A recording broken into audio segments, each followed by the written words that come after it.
तो मैं अपनी यहाँ पे प्रेजेंटेशन स्टार्ट करती हूँ। हमारा टॉपिक है change yourself for big success. अपने आप को बदलिए बड़ी सक्सेस के लिए, बड़ी सफलता के लिए। अब आप सोच रहे होंगे ये क्या टॉपिक हो गया, change yourself for big success. यदि हमें एक बड़ी सफलता हासिल करनी है तो हमें सबसे पहले खुद को बदलना होगा। हमारे पोस्टर में भी हमने यही टैग डाला था, कोटेशन डाला था कि अगर आप अपनी किस्मत बदलना चाहते हैं तो पहले खुद को बदलना होगा। क्योंकि हमारी जो सफलता होती है ना, वो हमसे डिमांड करती है। वो भी ये चाहती है कि मैं उसके हिस्से में जाऊं जो मेरे लायक हो।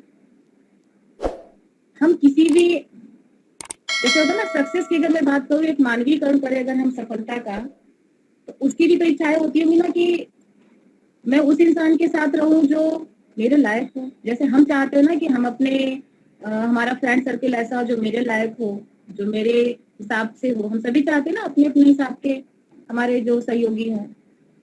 तो सफलता भी ऐसे ही लोगों का चयन करती है जो उसके योग्य होते हैं। यानी अगर हम बड़ी सफलता चाहते हैं तो हमें उसके लायक बनना पड़ेगा। तो हमें अपने आप को बदलने के लिए पहला हमें क्या करना है?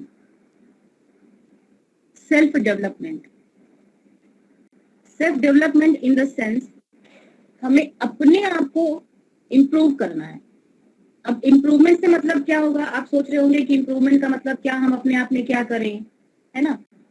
हमें सबसे पहले ये नोटिस करना होगा कि हमारे अंदर कमियां क्या क्या हैं। अमूमन लोग क्या होता है ना कि अपनी कमियों को एक्सेप्ट नहीं करते हैं। हमारा ज्यादा का फोकस क्या होता है ना, दूसरों का एनालिसिस करने में। देखो दूसरा कैसा चल रहा है, देखो दूसरा कैसा बैठ रहा है, देखो सामने वाला कैसा हंस रहा है, देखो सामने वाला कैसे बात कर रहा है, देखो सामने वाले ने कपड़े कैसे पहन रखे हैं। कहने का मतलब ये कि हमारा जो फोकस होता है ना, वो सामने वाले पे होता है। लेकिन जिस दिन ये फोकस को हम अपनी ओर घुमा लेंगे ना, उस दिन हम सफलता की राह पे आगे बढ़ना शुरू कर देंगे। हम जैसे हैं ऐसे ही, हम जैसे हैं अगर ऐसे ही रहेंगे, आज जितनी सफलता है बस उतने पर ही रुक जाएंगे। लेकिन अगर हम ये चाहते हैं कि हमारी सफलता और बड़ी हो, हम और बड़े लेवल पे जाएं, हम और ज्यादा इनकम लें, तो हमें अपनी जो क्षमता है हमें उसको भी बढ़ानी होगी। जैसे कंपनी की मैं अगर बात करूं, एक कंपनी होती है, वहां पे कई तरह के एम्प्लॉयज होते हैं और हर एम्प्लॉय को कंपनी अलग अलग सैलरी देती है। ऐसा तो है नहीं कि वो पीयून से लेकर के मैनेजर तक को सेम सैलरी लेती है, ऐसा तो नहीं है। पीयून की सैलरी सबसे कम होती होगी, फिर उससे जो ऊपर होंगे उनकी सैलरी, फिर उससे ऊपर जो होंगे उनकी सैलरी, और फिर फाइनली जो मैनेजर होते हैं उनकी सैलरी ज्यादा, सबसे सीईओ की सबसे ज्यादा, ऐसे करके। कहने का मतलब कि वहां पे जो इनकम का डिस्ट्रीब्यूशन है वो अलग अलग है। अब ये अलग अलग क्यों है? प्यून की सैलरी मैनेजर की सैलरी के बराबर क्यों नहीं है? तो इसका सीधा सा जवाब क्या होगा कि प्यून का जो काम है वो मैनेजर के काम से बहुत कम है, बहुत छोटा है, उतना वैल्यूबल नहीं है। लेकिन मैनेजर का जो काम है उसकी वैल्यू अलग है, क्योंकि अब मैनेजर ने अपने आप को उस इनकम के लायक मेंटेन किया है, बनाया है, और इस वजह से उसकी वो इनकम है। और जो प्यून है या उससे ऊपर के जो भी एम्प्लॉयज है वहां पर, वो उसी इनकम को डिजर्व करते हैं। जब वो अपनी स्किल्स को बढ़ाएंगे, सेल्फ डेवलपमेंट करेंगे, मैनेजर की पोस्ट के लिए जो उनके लिए रिक्वायरमेंट होती है उसको पूरा करेंगे, तभी वो उस लेवल तक जा पाएंगे। कहने का मतलब हमारी वैल्यू, अगर कोई ये कहता है ना कि मान लीजिए कंपनी में 2 एम्प्लॉयज हैं डिपार्टमेंट में और एक की सैलरी ज्यादा, एक की सैलरी कम है, तो अक्सर ऐसा होता है ना कि उसकी सैलरी ज्यादा, उसकी सैलरी कम। लेकिन एक बात मैं आपको बताऊं, जो कंपनी का सीईओ होता है ना, मैनेजर होते हैं ना, उन्हें पता है कि मुझे किस एम्प्लॉय को कितनी सैलरी देनी है। वो जिस भी सैलरी पे होते हैं, जिस भी इनकम पे होते हैं, वो उनकी वैल्यू के अकॉर्डिंग ही होता है। अगर आज हम जिस इनकम पे हैं तो कंपनी को पता है कि शायद मेरी वैल्यू उतनी ही है। हम अगर चाहते हैं कि हम अपनी इनकम को और बढ़ाएं तो हमें अपनी वैल्यू को और बढ़ाना होगा, यानी हमें सेल्फ डेवलपमेंट करना होगा। अब सेल्फ डेवलपमेंट में क्या क्या चीजें आती हैं ओवरऑल? अगर सेल्फ डेवलपमेंट की बात करें तो आप सब लोग पूछेंगे कि मैम अच्छा बताइए हम क्या करें। आप सबके से क्वेश्चन आ सकते हैं। कितने लोगों को ऐसा लगता है कि हमें अपने अंदर चेंजेस करने हैं, या कितने लोगों को ऐसा लगता है कि हम परफेक्ट हैं? जो लोग भी लगता है जिन्हें कि अब वो परफेक्ट है और इस परफेक्शन के साथ वो आरसीएम में बहुत आगे जा सकते हैं, तो यस कर दें। और जिन्हें लगता है कि नहीं, उन्हें अपना अगर कुछ चेंज करना की जरूरत है, तो वहां पे वो भी आई वांट चेंज करके या ऐसा करके लिख सकते हैं। मैं अपनी बात को आगे बढ़ाती रहूंगी, आप सब अपना अपना मैसेज कर सकते हैं। किनको किनको लगता है कि हाँ हमें और अपने आप को डेवलप करना है, हमें अपने आप को और थोड़ा सा बढ़ाना है, इंक्रीज करना है अपने टैलेंट को, अपने वैल्यू को। मुझे जो समझ में आया कि सेल्फ डेवलपमेंट के पॉइंट्स क्या क्या हैं, क्या क्या ऐसे बिंदु हैं जिन पे हमें काम करना है। अगर हम डायरेक्ट सेलिंग में आए हैं, अगर हम आरसीएम बिजनेस में आए हैं, तो ऐसे कौन से की पॉइंट्स हैं जिन पर हमें फोकस करना होगा। क्योंकि ये इस विश्व का एक अटल सत्य है कि कोई भी व्यक्ति अपने आप में परिपूर्ण या संपूर्ण नहीं होता है, लेकिन वो चाहे तो अपने प्रयासों से परिपूर्ण बन सकता है। सीख करके सर्वश्रेष्ठ बना जा सकता है। कोई भी व्यक्ति धरती पर सर्वश्रेष्ठ होकर के नहीं आता है, लेकिन सीख करके वो सर्वश्रेष्ठ बन सकता है। तो हमें क्या करना है, सीखना है। आप सब कितने लोग हैं जो चाहते हैं कि वाकई में हम सीखें और हम डेवलपमेंट करें अपना? आप सब एक बार मैसेज कर दीजिए कि यस, आप सब चाहते हैं अपना डेवलपमेंट करना और इस बिजनेस में बड़ी ग्रोथ लेना चाहते हैं। तब मैं आगे बढ़ूंगी, क्योंकि आज जिन बिंदुओं पर हम बात करेंगे, हम चाहते हैं कि इन बिंदुओं को आप अपने दिमाग में बिठा लीजिए और डायरी में नोट डाउन कर लीजिए। क्योंकि जब तक इसे आप नोट नहीं करेंगे, आप इस पर काम नहीं करेंगे, हम अपनी वैल्यू को बढ़ा ही नहीं पाएंगे। तो पहला जो मुझे बिंदु समझ में आया, पहला, चेंज योर ड्रेस कोड। आपको ये पिक्चर दिख रही है आप सभी को? कोई एक साथी बता दे।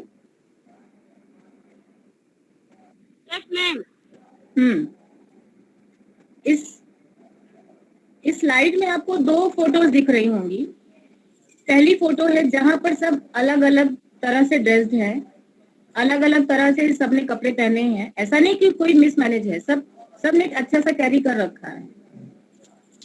और वहीं पर सेकंड पिक्चर में सबने एक फाइनली ड्रेस कोड को कैरी कर रखा है।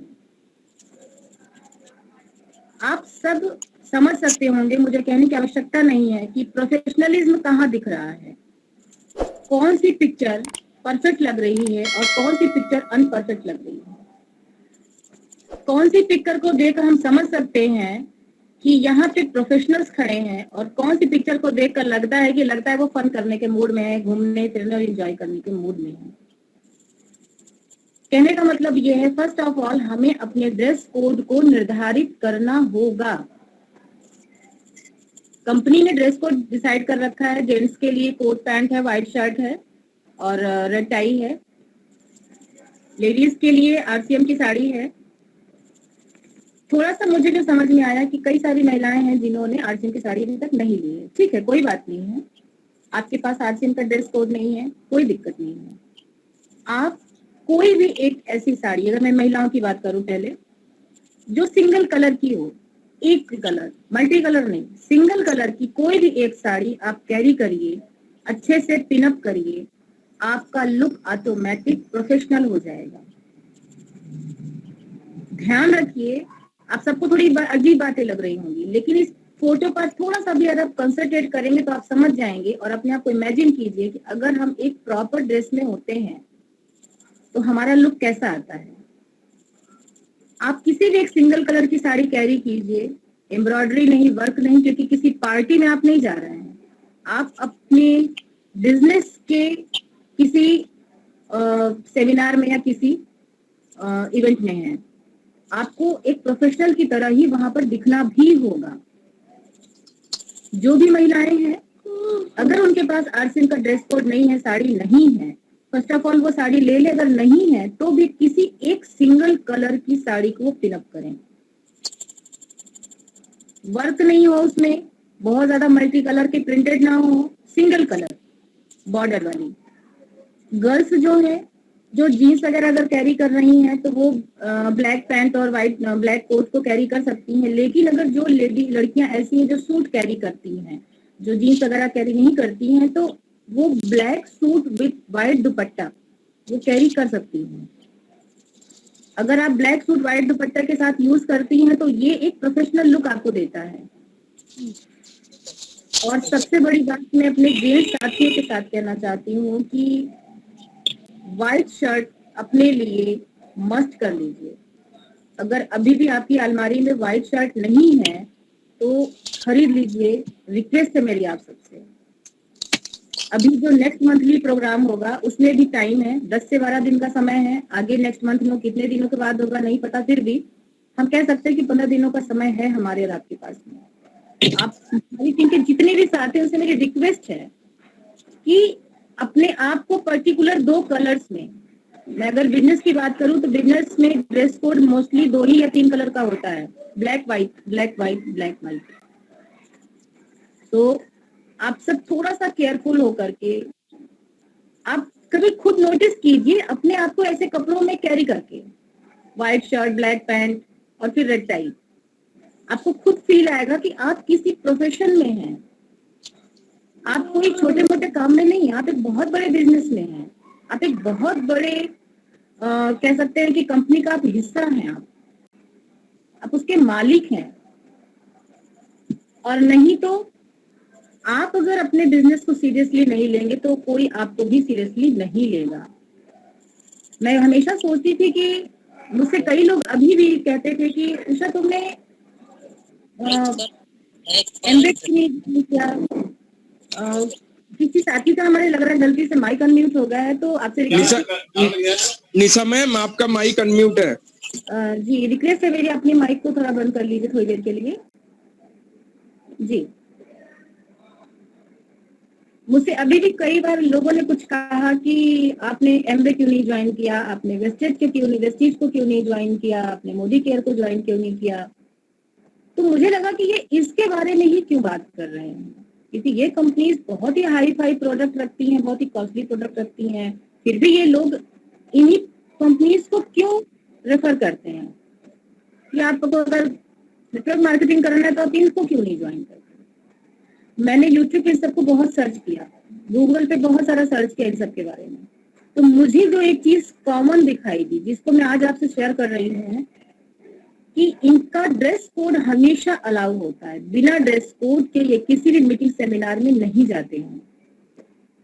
एक बिजनेस का स्टैंडर्ड मेंटेन किया है क्योंकि हम प्रोफेशनल हैं।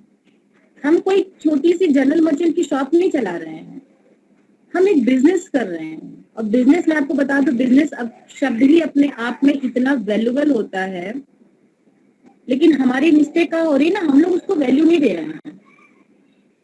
तो आप सबसे मेरी रिक्वेस्ट है, अभी भी 15 दिन का टाइम है। नेक्स्ट मंथली सेलिब्रेशन अपने लिए जेंट्स साथी हमारे जितने हैं white shirt black pant carry करना स्टार्ट कर दे। जो लेडीज हैं आरसीएम की साड़ी यूज करें। अगर आरसीएम की साड़ी आपके पास नहीं है तो आप किसी भी एक सिंगल कलर की साड़ी को लीजिए, सिंगल कलर बॉर्डर वाली, प्रिंटेड नहीं, एम्ब्रॉयडरी नहीं, आप कोई भी एक सिंगल कलर की साड़ी ले लीजिए, उसको कैरी करिए। गर्ल्स जो है वो ब्लैक सूट और व्हाइट दुपट्टा कैरी करें। रिक्वेस्ट है, आपको लग रहा होगा कि चलो अब मैम क्या बता रही है, अगले महीने चले कपड़ा खरीदें तो फिर मंथली प्रोग्राम में जाएं। बहुत लोग ऐसा लग रहा होगा मेरी बातों से कि अब मैडम बता दी, अब चलो ये भी करो, ये भी खरीदे तो वो भी खरीदे। आपको एक बात मैं बता दूं, अगर आपको ये लगता होगा कि फिजूल का खर्च मुझे बता दिया, चले कपड़ा खरीदे, नहीं है चलो व्हाइट शर्ट खरीदें, अब चलो हम ब्लैक सूट खरीदे, चलो हम एक साड़ी खरीदें, मैं आपको बता दूं ये आपका वेस्टेज नहीं है, ये आपका इन्वेस्टमेंट है। ये वो इन्वेस्टमेंट है जो आपकी कंपनी को और आपकी वैल्यू को बढ़ाने का काम करेगा। अगर हम अपने पर इतना भी काम नहीं कर सकते हैं तो मैं आपको बता दूं, हम कभी भी ना सोचे कि सामने वाला हमें प्रोफेशनली हैंडल करेगा, क्योंकि हमने अपने आप को उस तरह से दिखाया ही नहीं है। हम जब अनप्रोफेशनल तरीके से सामने वाले के साथ पेश आ रहे हैं, उसके सामने बैठे हुए हैं, तो वो हमें कैसे सीरियस लेगा? जब मुझे कई लोग बोलते थे कि वेस्टेज क्यों नहीं किया, एमवे क्यों नहीं किया, तो मुझे बार बार लगता था कि क्यों इसी के बारे में ये बात करते हैं। फाइनली मैंने जब देखा तो मुझे जो सबसे कॉमन चीज नजर आई इम्पोर्टेंट, की ड्रेस कोड आपके लिए बहुत जरूरी है। जब एक स्कूल होता है वहां पे हमेशा बच्चों का ड्रेस कोड होता है। जब बच्चे एक साथ असेंबली में खड़े होते हैं ना प्रेयर के लिए, आप देखिए कितना उनमें अनुशासन दिखता है, वो कितने बैलेंस्ड दिखते हैं, इंप्रेसिव दिखते हैं। पर अगर मैं वहीं पे बोल दूं कि बच्चों को छोड़ दो, कोई ड्रेस कोड नहीं हो, किसी भी ड्रेस को कैरी करके आ जाए, कभी भी नहीं लगेगा कि स्कूल के बच्चे असेंबली में खड़े हैं प्रेयर के लिए। अगर आज भी मेरी बात आपको लगती हो कि गैर जरूरी है, तो फिर से एक बार सोचिए और एक बार अपने आपके जो बच्चे स्कूल में जाते हैं ना, उनके असेंबली में एक बार शामिल होइए, उनकी प्रेयर में उनके साथ सामने देखिए वो कैसे दिखते हैं एक समान ड्रेस कोड में। सेकेंड, हमें जो अपने अंदर चेंज करना है, टीम वर्क। अब आप सोच रहे होंगे हम लोग टीम के साथ ही तो काम कर रहे हैं, टीम वर्क ही तो कर रहे हैं, लेकिन मैं बता दूं टीम वर्क का मतलब ये नहीं है कि हमको जहां टीम ने बुला लिया हम वहां चले गए। टीम वर्क का मतलब होता है कोई भी काम करना तो एक साथ मिलकर करना। आप इस स्लाइड में देख रहे होंगे, ऊपर जो महिला खड़ी है उसने अपने नीचे वाले साथी का हाथ पकड़ रखा है, उसने नीचे वाले और फिर लास्ट में एक और महिला है जिसने ऊपर वाले साथी का हाथ पकड़ रखा है। आपको क्या लगता है ऊपर वाली जो महिला खड़ी, जो सबसे टॉप पर खड़ी है महिला, वो इजीली जा सकती थी वहां पे? हाँ ठीक है, लेकिन अपने जो नीचे वाली महिला को वो लेकर जा रही है साथ में, अगर हाथ पकड़कर हम ऊपर लेकर जाते तो ज्यादा इजी हो जाता है। ऐसा नहीं कि हम अगर हमारा कोई हाथ नहीं पकड़ेगा, हमें कोई बताएगा नहीं, सिखाएगा नहीं, तो हम कर नहीं सकते हैं, कर सकते हैं। लोगों को कॉपी करके भी आदमी करते हैं, लेकिन टीम वर्क का मतलब होता है किसी भी काम को करना। अगर आप कहीं एक मीटिंग कर रहे हैं, होम मीटिंग कर रहे हैं, तो वहां पर भी आपका टीम वर्क होना चाहिए। यानी अगर आपको प्लान दिखाना है तो अपने साथी को आप बता दीजिए कि भैया प्रोडक्ट तुम्हें दिखाना है।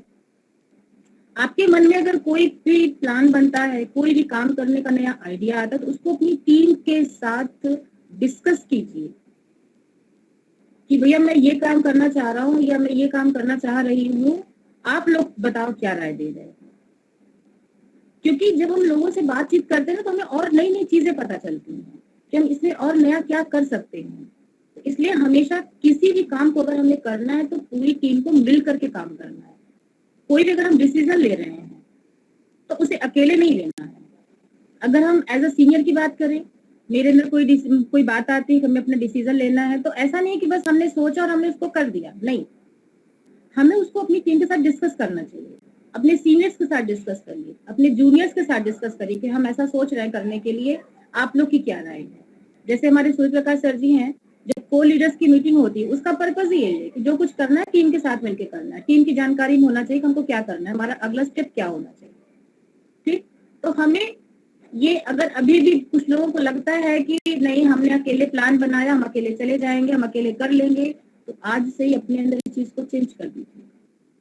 कोई भी नया आइडिया आता है, कुछ भी आपका मन होता है करने का, तो आप अपनी टीम से बात करिए, टीम के साथ मिल के काम करिए और देखिए आपकी ग्रोथ बढ़ जाएगी, इसमें एक गुणात्मक वृद्धि होगी, क्योंकि आप अकेले नहीं होंगे फिर। उसके बाद नेक्स्ट है punctuality. Punctuality is not about being on time. It's basically about respecting your own commitment. यानी जो पंक्चुअलिटी होती, जैसे हमने किसी को कोई टाइम दिया, पंक्चुअलिटी बहुत लोग, ज्यादातर लोग सिर्फ ना समय से रिलेट करते हैं कि अगर किसी को हमने 5 बजे पहुंचने को कहा तो 5 बजे पहुंच जाए, ये हमारी पंक्चुअलिटी है। असल में पंक्चुअलिटी का मतलब होता है आपके कमिटमेंट से।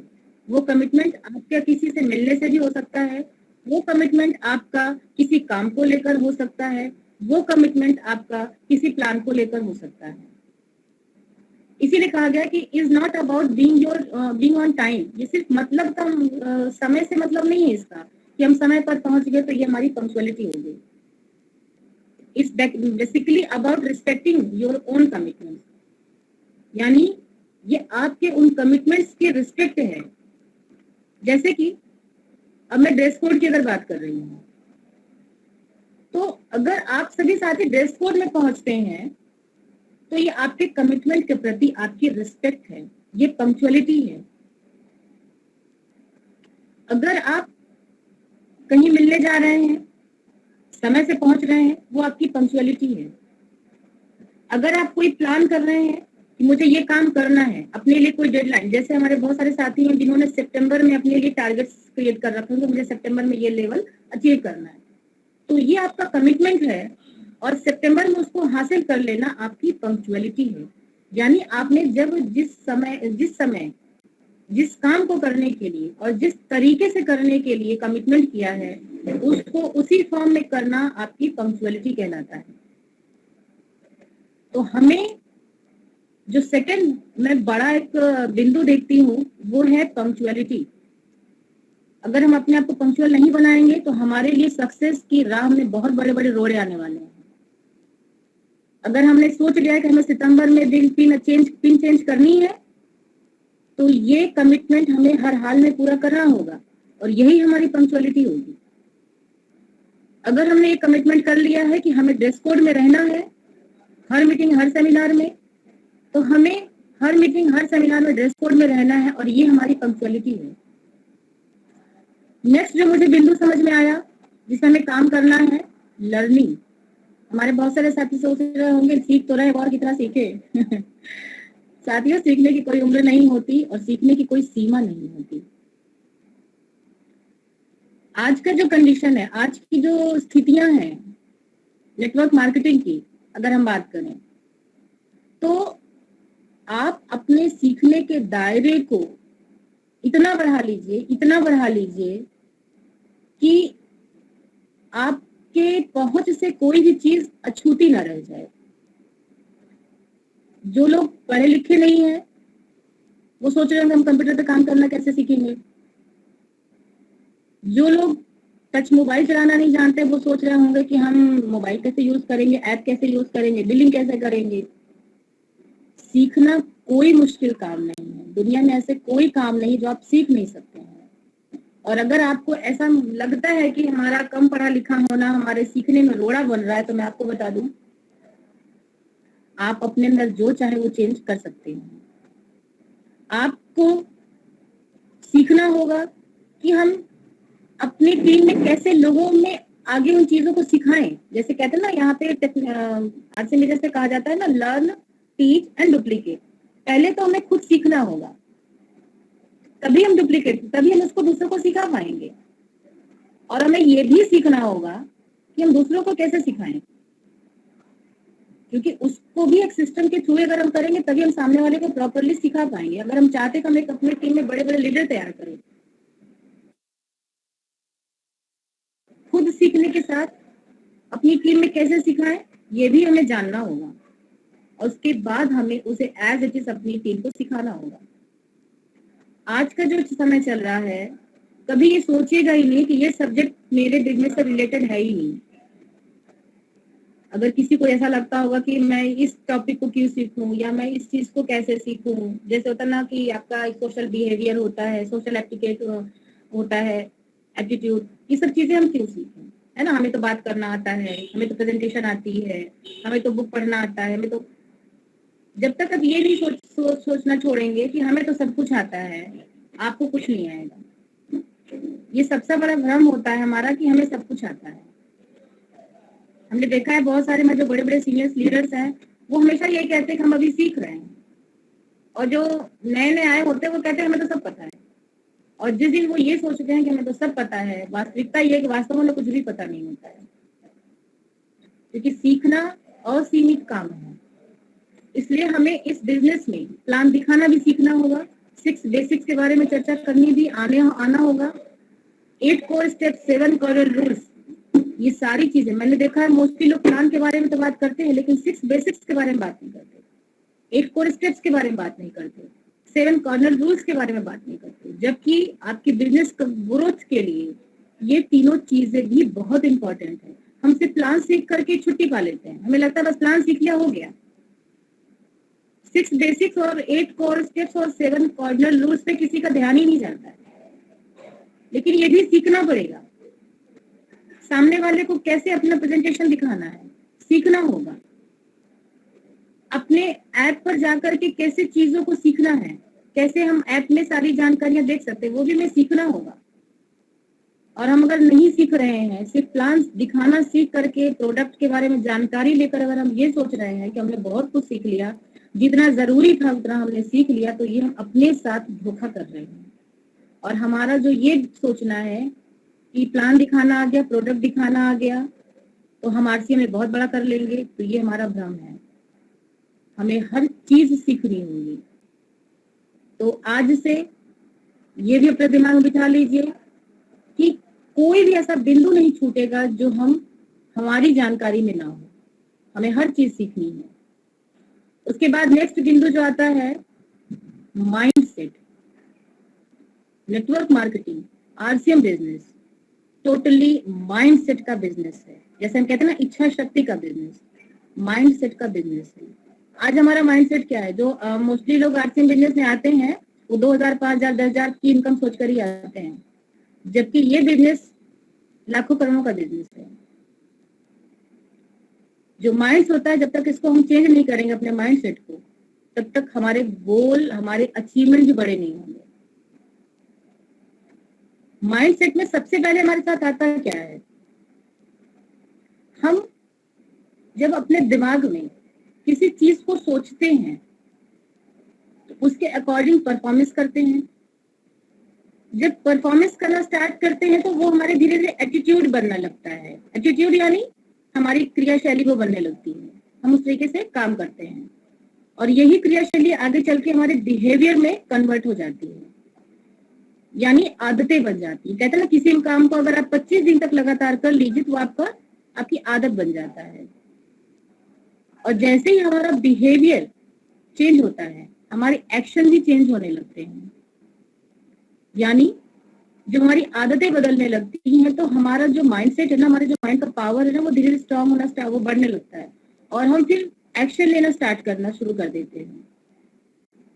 और उसके बाद जब एक्शन लेते हैं तो वहां पे प्रॉब्लम भी आती हैं, लेकिन चूंकि हम एक्शन के मोड में हैं तो हमें सोल्यूशन भी इजीली दिखने स्टार्ट हो जाते हैं और फिर हम फाइनली रिजल्ट पे आते हैं।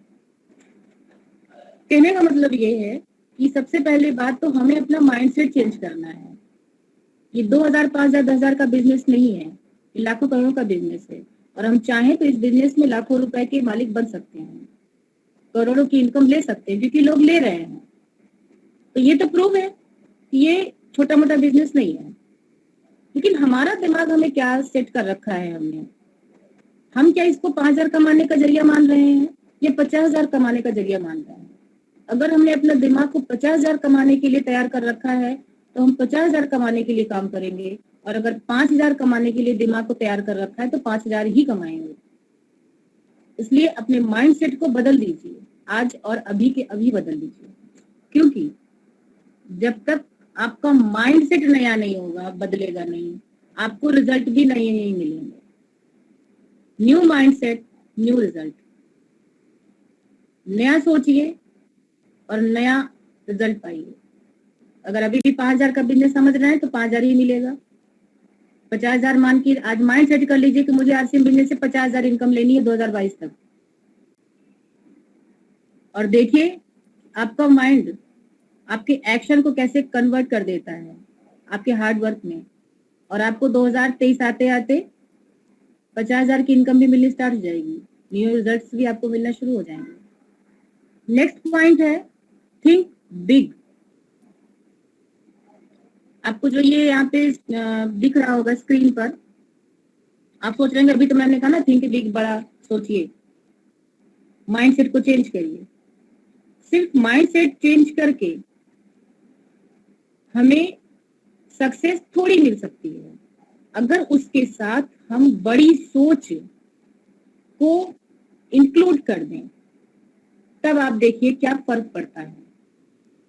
हमारा गोल बड़ा होना चाहिए। यहाँ पे आपको बहुत सारी चीजें दिख रही होंगी, goal, leadership, team work, success, vision, mission, business, मतलब हर एक चीज, प्लान, ऑर्गेनाइजेशन, हर एक चीज को आप बड़ा सोचिए। आप अपने बिजनेस के बड़े स्वरूप को सोचिए। आरसीएम बिजनेस छोटी मोटी आरसीएम कोई छोटी मोटी कंपनी नहीं है, बहुत बड़ी कंपनी है। आप अपनी टीम को बड़ा बनाने का सोचिए, कितनी बड़ी टीम में क्रिएट कर लो, अपने विजन को बड़ा करिए। दूर का सोचिए ना, बड़ा सोचिए ना, विजन को बड़ा बनाइए। छोटे छोटे विजन लेके क्या चलना। लीडरशिप, एक टॉप लीडर बनने की सोचिए। आप ये मत सोचिए कि मुझे बस अपने आप को इतना चेंज करना है कि मैं 10-20 लोगों को जो है कि उनको सिखा पाऊं, या मैं सिर्फ 50 लोगों को मैं क्या कहते हैं ना वो उनसे वार्तालाप कर पाऊं। नहीं, आप ऐसे अपने आप को तैयार करिए, मैं इतना बड़ा लीडर बनूं, इतनी बड़ी लीडर बनूं कि हजारों करोड़ों लोगों को मैं सिखाने की क्षमता रखूं।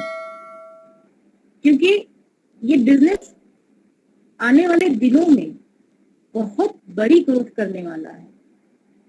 और अगर आज अब भी हमने अपने आप को चेंज नहीं किया तो कल हम सिर्फ दूसरों को देख देख करके ना मन महसूसेंगे कि काश हमने भी किया होता। फिर अगले को हम मंच पे जाते हुए, बड़े बड़े लीनों पे जाते हुए सिर्फ देख कर बैठेंगे और सोचेंगे कि हाय हमने भी टाइम से कर लिया होता तो आज हम भी वहां पर होते। अपने गोल बड़े बनाइए, छोटे गोल मत बनाइए। 2022 में सिर्फ लीडरशिप जाना है, सिर्फ ईगल जाना है, विनर जाना है, ऐसे मत सोचिए। सोचिए रॉयल्टी जाना है। गोल को बड़े बनाइए। आप अगर नियर रॉयल्टी हैं तो आप टेक्निकल तक की सोचिए। अब बहुत लोगों को लग रहा होगा कि मैम देखो क्या क्या बड़े बड़े सपने दिखा रही हैं। ये सपने नहीं है, ये हकीकत है, ये पॉसिबल है, बशर्ते हम अपने आप को जब तक चेंज नहीं करेंगे तो इनमें से कुछ भी नहीं होने वाला। तो हमें बड़ा सोचना होगा, बड़े गोल बनाने होंगे, टीम वर्क बड़े लेवल पे करना होगा, लीडरशिप को बहुत स्ट्रांग बनाना होगा, प्लान बड़े बनाने होंगे, विजन बड़ा बनाना होगा। और तब देखिए कि क्या हमारी जिंदगी में बड़ी सक्सेस आती है कि नहीं। आएगी फ्रेंड्स, जरूर आएगी। नेक्स्ट मैं आपको बता दूं सक्सेस के स्टेप्स क्या है। आप जब एक बड़ी सक्सेस को सोचते हैं अपने दिमाग में, वहां पे आपको क्या क्या चीजों को फेस करना पड़ेगा। आप इस स्क्रीन पे जो लिखे होंगे ना, इन्हें ऊपर से मत पढ़िएगा, इन्हें नीचे से पढ़ना स्टार्ट करिए। सेक्रीफाइस, सेक्रीफाइस मीन्स हमें समझौते करने होंगे। ये समझौते किस तरह के हो सकते हैं। ये समझौते हमारे अपनी फैमिली को लेकर। सेक्रीफाइस को सबसे पहले इसीलिए रखा गया है क्योंकि जब हम किसी काम को स्टार्ट करते हैं, आरसीएम बिजनेस लगाते हैं, तो सबसे पहले अपनी फैमिली से हमें करना पड़ता है। उनकी हर चीजों को मेंटेन करना होता है, उन्हें हर चीजों से हमें एडजस्ट करना पड़ता है, उनके अकॉर्डिंग कभी कभी चीजों को एडजस्ट करना होता है। सेक्रीफाइस। उसके बाद सेकंड, रिजेक्शन। बहुत लोग हमें बोलेंगे नहीं, रिजेक्ट कर देंगे, हटो, तुम्हारी बात नहीं सुनना है, हमें नहीं करना है। आप किसी के पास जाओगे, आरसीएम का प्लान दिखाने, बोलेंगे नहीं मुझे नहीं करना है, रिजेक्शन आपको। फिर एडवर्सिटी, आपको फिर लोगों का वो नहीं मिल पाएगा सपोर्ट, लेकिन फिर भी आपको आगे बढ़ना होगा। और फिर वहां पे क्या होगा, पर्सनल फेल्योर्स आएंगे। क्योंकि आपने जब कोई काम शुरू किया है तो वहां पर कभी भी एश्योरिटी नहीं होती कि फर्स्ट अटेम्प्ट में ही बेहतर हो जाएगा या अच्छा हो जाएगा। तो वहां पे पर्सनल फेल्योर्स भी आपको मिलेंगे। और जब आप पर्सनल फेल्योर्स को फेस करेंगे, यानी आप सक्सेस नहीं होंगे, आपने 4 लोगों को बताया पर लोगों ने ज्वाइन नहीं किया, तो क्या है, ये पर्सनल फेल्योर ही हुआ आपका। फिर क्या होगा, क्रिटिसिज्म। आपको लोग क्रिटिसाइज करेंगे। फिर लो ये निकले हैं आपसे बिजनेस करने, हो गया, ये बेकार का बिजनेस है, ये हो नहीं सकता। आपको लोग क्रिटिसाइज भी करेंगे, पता नहीं कौन सा बिजनेस पकड़ लिया है, पता नहीं क्या करने लगे हैं। लेकिन अगर हम तब भी टिके रहे तो फिर हमारे सामने क्या, डाउट्स आना स्टार्ट होंगे।